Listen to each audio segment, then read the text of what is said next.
Stillwater is the birthplace of Minnesota.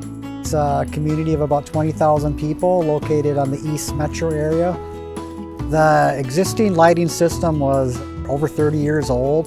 The light pole bases were getting rust out. Many of them weren't working, and we just felt it was time to update our system. The city's expectations were to have the city become more walkable, more inviting.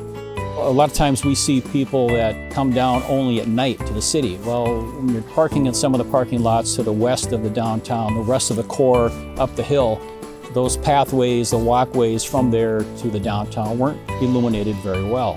And we wanted to create a system that mimics the old historic lighting that they had in the downtown area.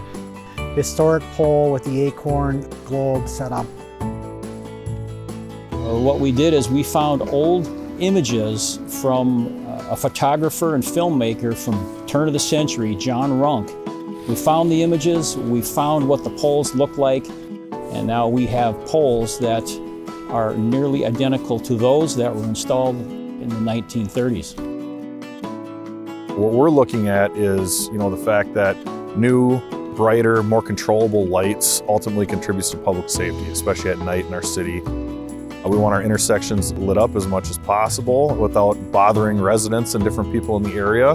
And when you come downtown, a lot of people are coming down for dinner or coming down for happy hour or what have you. A lot of those times it's dark outside, especially this time of year. We want people to feel safe, we want people to feel welcome, and this lighting project is a huge part of that. We've done this many times on other projects, but this was one of the largest ones for an entire downtown. The main thing is that we chose a method of construction that did not tear up all the sidewalks. People that wanted to use the downtown area could get to it at all times. It was all part of the master plan of Stillwater to create a walkable, livable community, so the lighting system just was one more effect to that.